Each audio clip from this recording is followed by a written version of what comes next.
Hello student, my self Shailesh Kumar Maurya और आज के इस वीडियो में हम स्टार्ट करने जा रहे हैं अपने लेसन केमिकल इक्विलिब्रियम को। जो इक्विलिब्रियम लेसन है वो हमारा काफी ज्यादा इंपॉर्टेंट हो जाता है for the purpose of JEE and NEET. दोनों एग्जाम में से काफी क्वेश्चन पूछे जाते हैं, तो उसी को देखते हुए हमने अपना फिजिकल केमिस्ट्री का ये पार्ट स्टार्ट किया है। आइए स्टार्ट करते हैं केमिकल इक्विलिब्रियम। ठीक है, केमिकल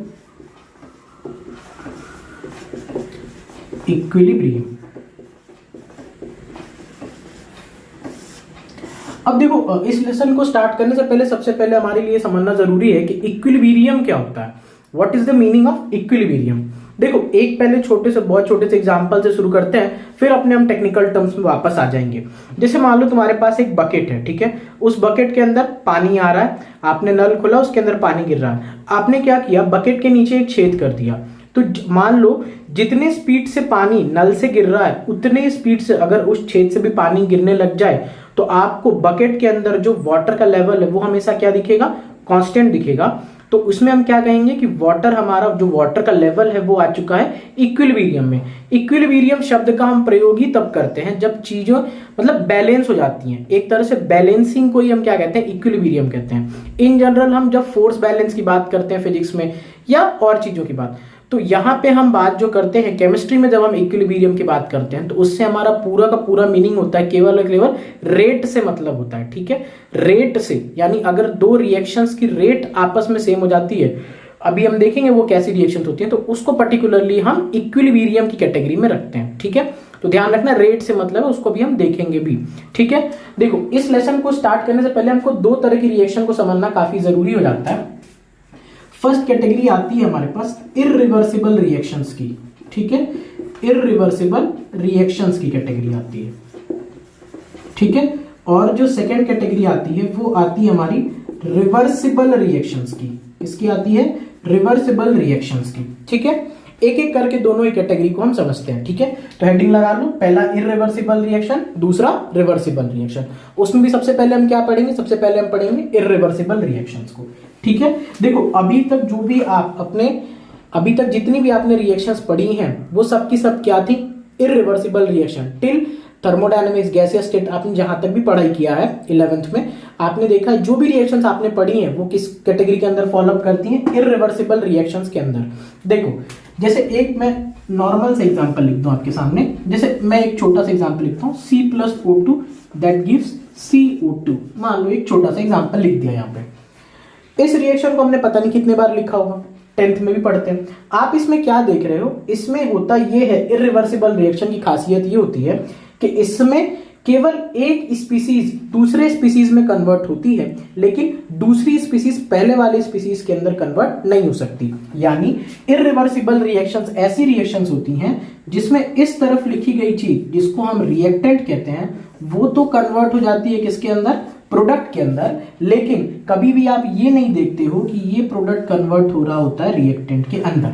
ठीक है, यानी इररिवर्सिबल रिएक्शन ऐसी रिएक्शंस होती हैं जो यूनिडायरेक्शनल होती हैं। ठीक है, ये कैसी होती हैं, यूनिडायरेक्शनल, मतलब सेम एक तरह की ही डायरेक्शन है इसकी, यानी ये रिएक्टेंट से प्रोडक्ट की तरफ में मूव करने वाली रिएक्शंस हैं, रिएक्टेंट से प्रोडक्ट में कन्वर्ट हो जाती हैं। ठीक है, अच्छा, इस तरह के रिएक्शंस की कुछ और भी कैरेक्टरिस्टिक्स होती हैं।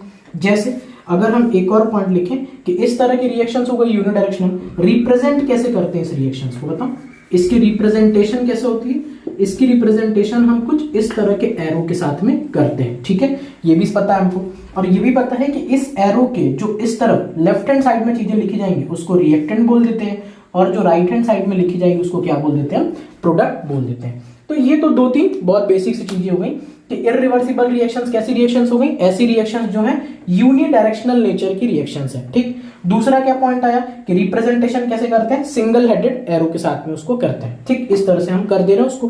अब आती है बातें कुछ और जो आपने क्लास 11th में मोल कंसेप्ट में सीखी हैं। इस तरह की इररिवर्सिबल रिएक्शंस के लिए आप डिफाइन करते हो हमेशा लिमिटिंग रिएजेंट, आप डिफाइन कर सकते हो। ठीक है, ये एग्जाम में खूब पूछा जाता है, यानी जो भी कॉन्सेप्ट आप लिमिटिंग रिएजेंट का मोल कॉन्सेप्ट में अप्लाई करते हो वो केवल और केवल अप्लीकेबल ही किसके लिए होता है, only and only for irreversible reactions. ठीक है, तो ये लिख लेना कि limiting reagent concept applies only for the irreversible reaction. Reversible reaction जो भी हम पढ़ेंगे उसके लिए लिमिटिंग रिएजेंट का कोई कंसेप्ट नहीं होता है। एक और पॉइंट जो हम यहाँ पे देख सकते हैं, जितनी भी इरिवर्सिबल रिएक्शंस होती हैं they go for completion, they go for completion, यानी एक ऐसा टाइम आएगा, अब वो हो सकता है कुछ रिएक्शंस के लिए जल्दी आ जाए या कुछ रिएक्शंस के लिए बाद में, लेकिन एक ऐसा पर्टिकुलरली टाइम आएगा ही आएगा जब आप क्या देखोगे कि वो रिएक्शन अब रुक चुकी है। जैसे मान लो कि आपने यही एक सिंपल से रिएक्शन लिया, इसमें मान लो आपका कार्बन क्या है, लिमिटिंग रिएजेंट हो गया, तो जैसे ही कार्बन का अमाउंट खत्म होगा ये रिएक्शन होना क्या हो जाएगी, बंद हो जाएगी। यानी एक ऐसा अगर कोई भी रिएक्शन इरिवर्सिबल है तो ये फिक्स है कि कुछ टाइम बाद उस रिएक्शन को रुके ही जाना है। तो एक बार मेरे साथ समराइज करूं कि अभी तक हमने क्या क्या पढ़ा। हमने देखा इरिवर्सिबल रिएक्शंस क्या हैं, ऐसी रिएक्शन जो यूनिडायरेक्शनल में चलती हैं। क्या होता है इसके अंदर, रिएक्टेंट प्रोडक्ट में कन्वर्ट हो जाता है। कैसे रिप्रेजेंट करते हैं, इस तरह के एरो से उसको रिप्रेजेंट कर देते हैं। फिर हमने क्या देखा, ऐसी रिएक्शन के लिए क्या डिफाइन होता है, लिमिटिंग रिएजेंट डिफाइन होता है, और ऐसी रिएक्शन एक ना एक टाइम बाद आके रुक ही जाएंगे, ये श्योर है हमारा। ठीक है, अब बात आती है हमारे पास कि ये जो इरिवर्सिबल रिएक्शंस है हमारे पास, इसके कौन कौन से एग्जांपल्स हैं। तो अभी जैसे मैंने बोला कि आपने अभी तक जितनी भी रिएक्शंस पढ़ी होंगी मैक्सिमम हम उसमें इरिवर्सिबल ही होते हैं। जैसे अगर कुछ एग्जांपल बोले तो आप बोल सकते हो, आपके सामने होती है कंबशन रिएक्शंस हो सकती हैं, ठीक है, कंबशन रिएक्शंस हो सकती हैं, एसिड बेस रिएक्शंस हो सकती हैं। तो इस तरह की तमाम रिएक्शंस आप रख सकते हो। अब जैसे एक प्रैक्टिकल एग्जांपल ले लो कि आपने हाथ में कोयला लिया, हाथ में नहीं मतलब आपने कहीं भी रखा कोयला और उसको जला दिया, ठीक है। अगर आप बर्न कर दोगे तो वो किस में कन्वर्ट हो जाएगा, कार्बन डाइऑक्साइड में। लेकिन अब आप अपने जीवन की पूरी मेहनत कर लो लेकिन फिर भी उस पर्टिकुलर कार्बन डाइऑक्साइड को वापस आप कोल के अंदर कन्वर्ट नहीं कर सकते हो। तो बेसिकली हुआ क्या कि कार्बन का हमने कंबशन किया, तो यानी कंबशन रिएक्शन जो हो गई वो किसके कैटेगरी में आ गई, हमारी इरिवर्सिबल रिएक्शन। अब उसको दोबारा आप कन्वर्ट नहीं कर सकते हो। सिमिलर पैटर्न पे देखो एसिड बेस रिएक्शन, जैसे HCl प्लस NaOH ले लो, ठीक है, इससे क्या बन जाएगा NaCl प्लस H2O। बहुत आसान सी रिएक्शन है, acid plus base, salt plus water. तो क्या कभी ऐसा देखा है क्या कि नमक के अंदर पानी डाल देते हैं तो एसिड और बेस मिल जाता है? ऐसा तो नहीं हो सकता कि नमक के अंदर हमने पानी डाला और सीधा वो एसिड और बेस में टूट गया, नहीं होता ऐसा। तो यानी इस तरह की भी रिएक्शंस क्या होती हैं, एक तरह की यहाँ पे बेसिकली, और हमको ऐसा लिखना चाहिए strong acid and strong base, ये शब्द यूज करना चाहिए। ऐसा ही क्यों लिखा, जब हम आयनिक पढ़ेंगे और भी चीजें पढ़ेंगे वहां पे और क्लियर हो जाएंगी। फिलहाल मान लो स्ट्रॉन्ग एसिड और स्ट्रॉन्ग बेस की रिएक्शन जो होती है वो इस तरह की यूनिडायरेक्शन में होती है, ठीक है। ये सारे पॉइंट्स को नोट कर लो एक बार। ओके, तो अब हम देखते हैं आपका रिवर्सिबल रिएक्शंस को, कि रिवर्सिबल रिएक्शंस क्या होती हैं। देखो बेसिकली रिवर्सिबल रिएक्शंस में क्या होता है, जो रिएक्टेंट होता है वो तो प्रोडक्ट के अंदर कन्वर्ट ही होता है, लेकिन साथ ही साथ प्रोडक्ट भी रिएक्टेंट के अंदर कन्वर्ट हो जाता है। जैसे अगर मैं आपके सामने एक एग्जांपल लिखूं कि मान लो एक रिएक्शन हो रही है A plus B that gives C plus D, तो इसमें बेसिकली होता क्या है कि ये जो रिएक्टेंट है ये भी प्रोडक्ट के अंदर कन्वर्ट होता है और ये जो प्रोडक्ट है वो भी आपका रिएक्टेंट के अंदर कन्वर्ट होता है। तो अगर कहीं पे इस तरह का फिनोमेना हो रहा है जिसमें जो हमारा रिएक्टेंट है वो भी कन्वर्ट हो रहा है प्रोडक्ट के अंदर और बाद में ये प्रोडक्ट भी कन्वर्ट हो जा रहा है रिएक्टेंट के अंदर, तो ऐसी पर्टिकुलर रिएक्शंस को हम क्या बोलते हैं, रिवर्सिबल रिएक्शंस बोलते हैं, ठीक है। अब बात आती है कि इसके लिए कुछ कैरेक्टरिस्टिक्स, तो इस तरह की रिएक्शन का सिंबल क्या होता है, हम कौन सा सिंबल यूज करते हैं। तो आपने देखा इस तरह के रिएक्शंस के लिए हम इस तरह का सिंबल यूज करते हैं। ये क्या बताता है, ये वाला बता रहा है कि ये वाली अगर पर्टिकुलर रिएक्शन बोले इस रिएक्शन के रेस्पेक्ट में, तो आप क्या बोलोगे, ये बता रहा है A प्लस बी कन्वर्ट हो रहा है C प्लस डी में, और ये वाला क्या बता रहा है, further C plus D react कर रहा है और कन्वर्ट हो जा रहा है A प्लस बी के अंदर, ठीक है। तो इसका सिंबल कुछ इस तरह से हो गया। दूसरा पॉइंट जो हमें आता है, इसका एक्चुअल मीनिंग क्या होगा इस तरह की रिएक्शन का। तो इस तरह की रिएक्शन का मीनिंग ये हो गया कि आपका जो रिएक्टेंट है वो भी कन्वर्ट हो रहा है प्रोडक्ट के अंदर और जो प्रोडक्ट है वो भी कन्वर्ट हो जा रहा है आपका रिएक्टेंट के अंदर, यानी दोनों में आपस में इंटर कन्वर्जन चल रहा है, ठीक है। ये दो बातें समझ में आती हैं यहाँ से, चलो ठीक है। अब देखो कुछ और बातें जो यहाँ से निकल के आती हैं, ठीक। आप ऐसा भी बोल सकते हो, जो तीसरा पॉइंट है हमारा, कि ये तो रिएक्शन ठीक है सर, तो जैसे रिएक्टेंट आपका प्रोडक्ट में कन्वर्ट हो गया, प्रोडक्ट आपका रिएक्टेंट में कन्वर्ट हो गया, ठीक है। तो देखो इनिशियली क्या होगा, आपका रिएक्टेंट जो होगा वो मैक्सिमम अमाउंट में रहा होगा और जो प्रोडक्ट होगा वो तो जीरो रहा होगा, यही कंडीशन रही होगी स्टार्टिंग में जब ये रिएक्शन शुरू नहीं हुआ था। जैसे यहाँ पे लिख देते हैं A+B दैट गिव्स C+D। तो इनिशियल लेवल में जब रिएक्शन शुरू नहीं है तो रिएक्टेंट उस टाइम पे मैक्सिमम है, प्रोडक्ट कुछ टाइम पे बाद क्या हो जा रहा होगा, उस टाइम पे 0 रहा होगा। आफ्टर सम टाइम जब आपने कुछ समय बाद देखा, ठीक है, T = TI बोल दो, कोई भी आफ्टर टाइम पे, तो आप क्या देखोगे उस टाइम पे रिएक्टेंट का अमाउंट जो होगा वो पहले से क्या हो चुका होगा, थोड़ा सा रिड्यूस हो चुका होगा, और प्रोडक्ट क्या हो चुका होगा, थोड़ा सा बन चुका होगा। ठीक है, अब खुद ही समझो, अब जब आपने रिएक्शन शुरू किया था तो उस पर्टिकुलर इंस्टेंट ऑफ टाइम पे इधर वाली क्वांटिटीज ज्यादा थी और इधर वाली क्वांटिटीज 0 के बराबर थी। कुछ समय बाद जब आप देखते हो तो इसकी क्वांटिटी कम हो गई है और इसकी क्वांटिटी क्या हो गई, काफी ज्यादा हो गई है। आपको पता है रिएक्शंस होती ही क्यों, क्योंकि कोलिजन होता है मॉलिक्यूल के बीच में। तो जब इधर क्वांटिटी काफी ज्यादा हो चुकी है तो अब वो वाले मॉलिक्यूल्स कोलाइड करेंगे, ठीक है, वो वाले मॉलिक्यूल अपने कोलाइड करना स्टार्ट करेंगे और फिर इधर वाली रिएक्शन स्टार्ट हो जाएगी। समझ में आ रहा? जैसे ही इधर कुछ मॉलिक्यूल्स बनना स्टार्ट हो जाएंगे उनके बीच में कोलिजन होना स्टार्ट हो जाएगा। तो जैसे ही कोलिजन होना स्टार्ट होगा तो तुरंत इधर वाली रिएक्शन भी स्टार्ट हो जाएगी। बातें समझ में आ रही है? तो ये मैंने आपको कुछ लॉजिक देने की कोशिश की कि क्यों बैकवर्ड रिएक्शन भी हो पा रही है, all because of the collisions के कारण ये चीजें हो पा रही है। ठीक है, तो ये भी होता है थोड़ा। अब देखो यहाँ पे एक चीज और आती है कि इस तरह की रिएक्शन होती कहां पे है। तो इस तरह की रिएक्शन जो होती है, फोर्थ पॉइंट आप कह सकते हो, ये होती है आपकी एक क्लोज्ड कंटेनर के अंदर। ये कहां पे होती है? एक क्लोज्ड कंटेनर के अंदर ये रिएक्शन हो सकती है। ठीक है, जब तक रिएक्टेंट का कंटेनर क्लोज नहीं होगा वो रिएक्शन नहीं हो पाएगी। ऐसा क्यों बोल रहे हैं? ऐसा इसलिए बोल रहे हैं कि जैसे मान लो आपने कोई रिएक्शन कराया, ठीक है, उसमें कोई प्रोडक्ट बना, अब आपका कंटेनर ही क्लोज नहीं है तो क्या हुआ, गैस, वो जो भी मान लो गैस बनी अगर कोई भी, तो वो तो तुरंत एस्केप कर जाएगी, तो आपका लॉस हो जाएगा वहां पे। अगर कोई प्रोडक्ट आपका एस्केप कर गया तो वो तो बचा ही नहीं ना रिएक्शन करने के लिए, तो रिएक्शन वापस से बैकवर्ड डायरेक्शन में कैसे आ सकती है। तो इसीलिए आपका इस तरह की रिएक्शन जो भी होती है वो किसमें होती है, आपकी क्लोज्ड कंटेनर के अंदर होती है। ठीक है, ये बातें समझ में आ रही है?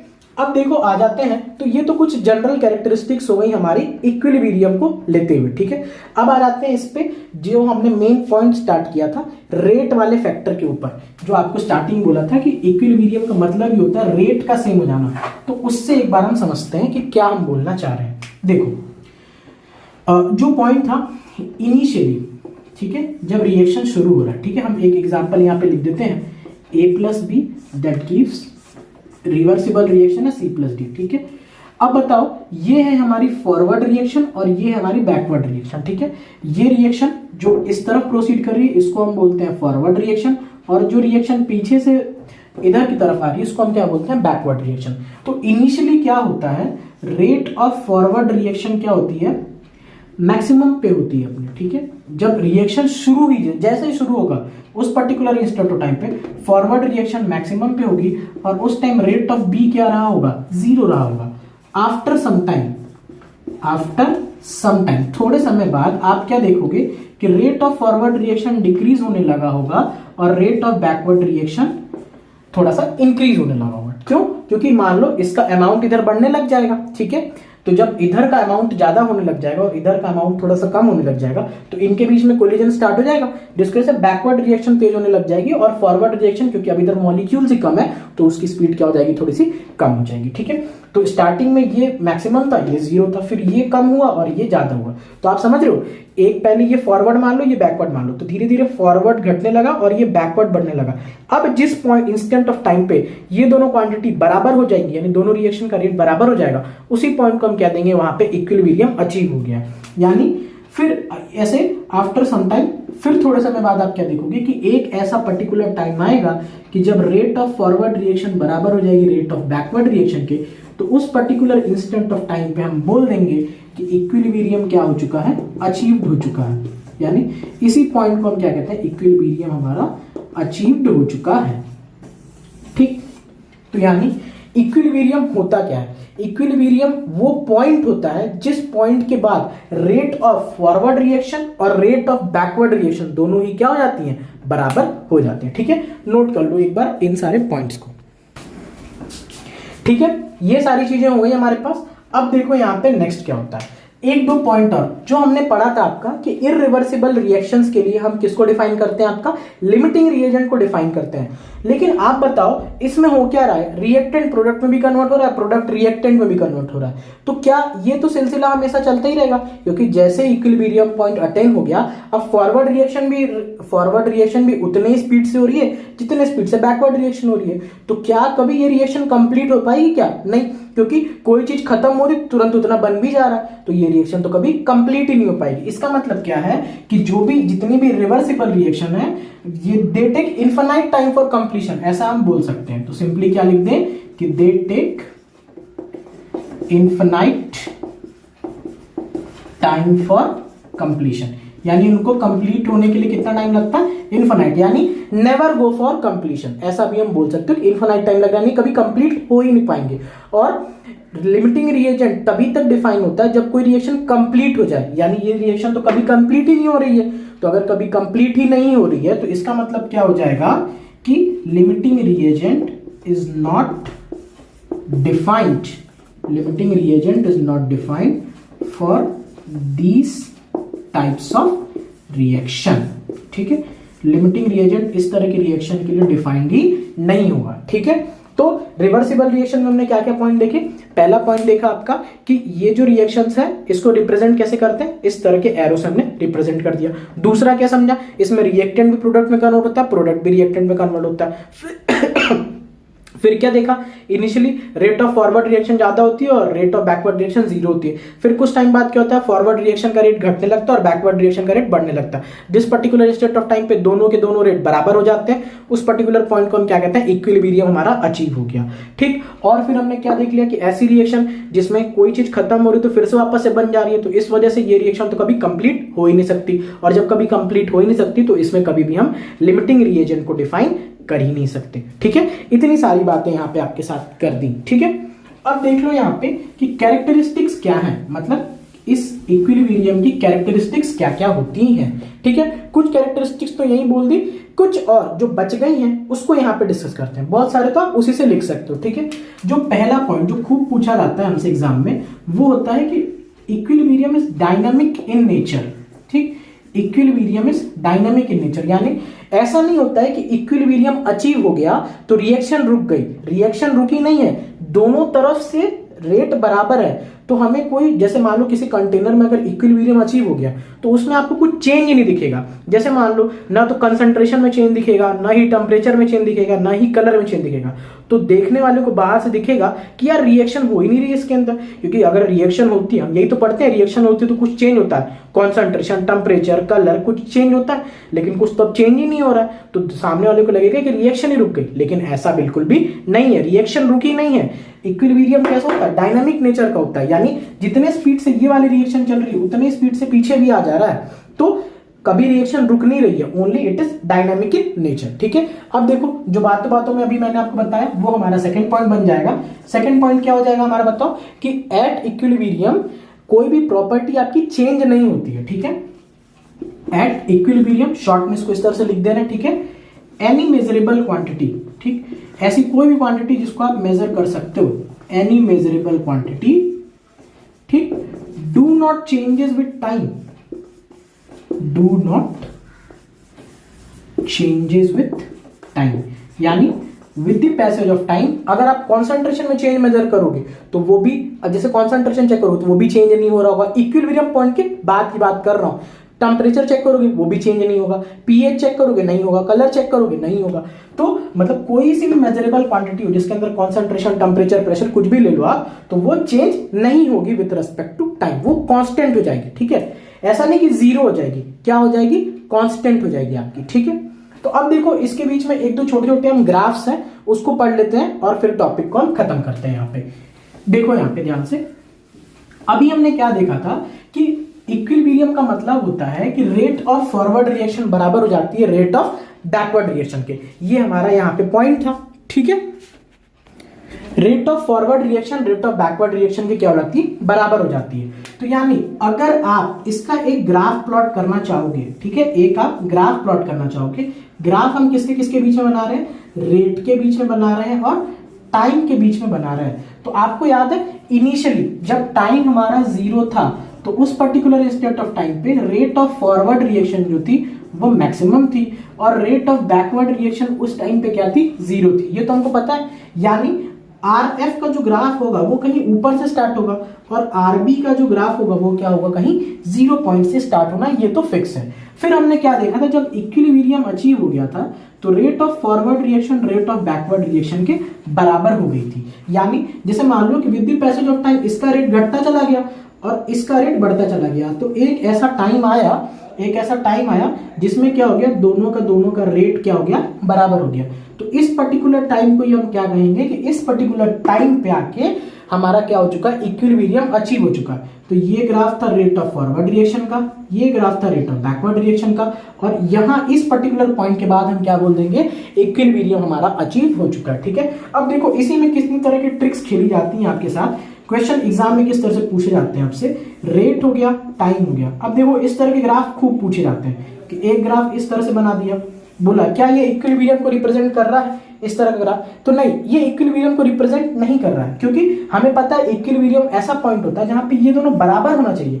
क्या देखो, केवल एक ही पॉइंट पे एक बहुत ही थोड़े टाइम के लिए इक्विलिब्रियम अचीव हुआ इस टाइम पे, उसके बाद क्या हो गया, देखो ये सारी चीजों में कहीं भी ये सब इक्वल आ ही नहीं रहा है। तो तमाम तरह के ग्राफ पूछ लेगा आपसे, आपको कोई टिक नहीं करना है, सिंपली आपको देखना ये है कि अगर लगातार बहुत इंटरवल तक ये चीज चल रही है तो वहीं पे क्या होगा, इक्विलिब्रियम आपका अचीव होगा, वरना वहां पे इक्विलिब्रियम अचीव नहीं हो सकता है। ठीक है, तो ये तो सर बात हो गई आपकी रेट की, बात कर दी आपने। अब एक बार हम बात कर लेते हैं आपकी कॉन्सेंट्रेशन को लेके भी एक बार बात कर लेते हैं कि कॉन्सेंट्रेशन का क्या इफेक्ट पड़ेगा। देखो ये तो श्योर था, इक्विलिब्रियम आने के लिए दोनों का रेट बराबर होना चाहिए, लेकिन कॉन्सेंट्रेशन भी बराबर हो जाए ये कोई जरूरी नहीं है। जैसे मान लो कि आपने एक रिएक्टेंट एक प्रोडक्ट है, इनिशियली इसके 10 मोल्स लिए, इसके आपने मान लो 0 मोल्स थे, तो क्या जरूरी है क्या कि जब इक्विलिब्रियम आ जाए तो दोनों के 5 मोल्स रहे? नहीं, ऐसा जरूरी नहीं है। हो सकता है बस यहाँ पे कुछ भी मोल्स बचे या इधर कितने ही मोल्स बचे, बस इक्वल रेट से खत्म होने चाहिए, ताकि जो ओवरऑल नेट मोल्स हैं उनमें चेंज आपका 0 न हो पाए। ठीक है, देखो बातों को ये समझो कि अगर आप यहाँ पे एक ग्राफ प्लॉट करते हो, ग्राफ के अंदर क्या क्या प्लॉट कर रहे हो आप प्लॉट कर रहे हो कंसंट्रेशन वर्सेस टाइम का ग्राफ। ठीक है, तो अब देखो इसमें कुछ भी हो सकता है। जैसे मान लो ये रिएक्टेंट है और प्रोडक्ट है, तो रिएक्टेंट का कॉन्सेंट्रेशन तो कम होगा, ठीक, प्रोडक्ट का कॉन्सेंट्रेशन क्या होगा, मान लो यहाँ से स्टार्ट हो रहा है तो बढ़ेगा। ठीक है, तो ये ग्राफ भी सही है, यानी यहाँ पे मैं रिएक्टेंट शो कर रहा हूँ, यहाँ पे मैं प्रोडक्ट शो कर रहा हूँ, तो बराबर हो जाए ये जरूरी नहीं है, बस क्या हो जाना चाहिए, कांस्टेंट हो जाना चाहिए। क्यों? क्योंकि अगर कांस्टेंट नहीं होगा तो यानी हमेशा रेट में चेंज आता रह रहा है, तो वहां पे इक्विलिब्रियम कभी भी अचीव नहीं हो पाएगा। तो ये ध्यान रखना कि रेट का अगर कोई क्वेश्चन है तो बराबर होना चाहिए, और कॉन्सेंट्रेशन का कोई क्वेश्चन है तो बस वो कांस्टेंट हो जाना चाहिए। तो देखो बाद में कांस्टेंट हो जा रहा है, आइदर वो प्रोडक्ट का हो या रिएक्टेंट का हो, तो ऐसा ग्राफ भी चल जाएगा। अगर मान लो इस तरह का भी कोई ग्राफ प्लॉट कर दे, जैसे देखो जो हमने रेट वाला ग्राफ प्लॉट किया था, इसको कॉन्सेंट्रेशन में प्लॉट कर दे कोई, तो ये भी ग्राफ सही हो जाएगा। ये मान लो रिएक्टेंट है, ये मान लो प्रोडक्ट है। क्यों सही हो जाएगा? क्योंकि देखो बाद में तो कांस्टेंट हो गया ना, इक्विलिब्रियम का बस कॉन्सेप्ट यही है कि कॉन्सेंट्रेशन क्या हो जाए, कांस्टेंट हो जाए। अब हमको फर्क नहीं पड़ता कि रिएक्टेंट ही कम हो प्रोडक्ट ही ज्यादा हो, ऐसा जरूरी नहीं है। जैसे मान लो इस तरह का कोई ग्राफ प्लॉट कर दे, ये रिएक्टेंट हो गया और मान लो इस तरह से ये प्रोडक्ट हो गया, तो क्या जरूरी है क्या कि प्रोडक्ट ही हमेशा ज्यादा बने? नहीं, बस हमको ये देख लेना है कि ये रेट कांस्टेंट होना चाहिए। अगर रेट कांस्टेंट हो रहा है तो मतलब मेरा इक्विलिब्रियम अचीव हो रहा है, अगर कॉन्सेंट्रेशन कांस्टेंट हो रहा है मतलब इक्विलिब्रियम अचीव हो रहा है, और अगर रेट का क्वेश्चन है तो वहां पे बराबर होना कंपलसरी ही है आपके लिए। ठीक है, ये पॉइंट समझ में आया। अब एक लास्ट देख लो कि रोल ऑफ कैटलिस्ट क्या होता है। रोल ऑफ कैटलिस्ट क्या होता है? आपको पता है कैटलिस्ट एक ऐसा सबस्टेंस होता है जो रिएक्शन की रेट को क्या करता है, इंक्रीज या डिक्रीज कर सकता है। पॉजिटिव कैटलिस्ट होते हैं तो इंक्रीज करते हैं, नेगेटिव कैटलिस्ट होते हैं तो डिक्रीज भी करते हैं। तो इक्विलिब्रियम के ऊपर कैटलिस्ट का एज सच कोई इफेक्ट नहीं है, वो क्या करता है, बस इक्विलिब्रियम को जल्दी अटेंड करवा देता है। ठीक है, जैसे अगर मैं एक ग्राफ के टर्म में बात करूं आपसे, देखो अगर मान लो कोई नॉर्मल रिएक्शन हो रही है, ये हो गया फॉरवर्ड रिएक्शन का ग्राफ और ये हो गया बैकवर्ड रिएक्शन का ग्राफ, ये हो गया रेट ऑफ बैकवर्ड रिएक्शन। तो इस पॉइंट पे मान लो इक्विलिब्रियम अचीव हो रहा है, तो अगर आप कैटलिस्ट डालोगे ना तो वो थोड़ा सा जल्दी अचीव हो जाएगा। ठीक है, ये क्या हो जाएगा, थोड़ा सा जल्दी अचीव हो जाएगा, थोड़ा सा जल्दी अचीव हो जाएगा। यही काम होता है कैटलिस्ट का। मतलब कैटलिस्ट इक्विलिब्रियम को अफेक्ट नहीं करता, वो क्या करता है, इक्वल रेट से रेट ऑफ फॉरवर्ड रिएक्शन को भी बढ़ाता है, रेट ऑफ बैकवर्ड रिएक्शन को भी उतने ही रेट से बढ़ाता है। ठीक है, तो ओवरऑल नेट रिजल्ट क्या होता है आपका, इक्विलिब्रियम आपका जल्दी अचीव हो जाता है। ठीक है, तो ये सारे पूरे पॉइंट्स थे, मेरे को लगता है मैंने सारे पॉइंट्स आप पे कवर कर दिए हैं। इसमें हमने देखा कि इंट्रोडक्शन देखा और कुछ कैरेक्टरिस्टिक्स देखी। अपने नेक्स्ट वीडियो में हम लॉ ऑफ मास एक्शन और भी बाकी सारी चीजों के साथ में कंटिन्यू करेंगे। So that's all for today and thank you for watching.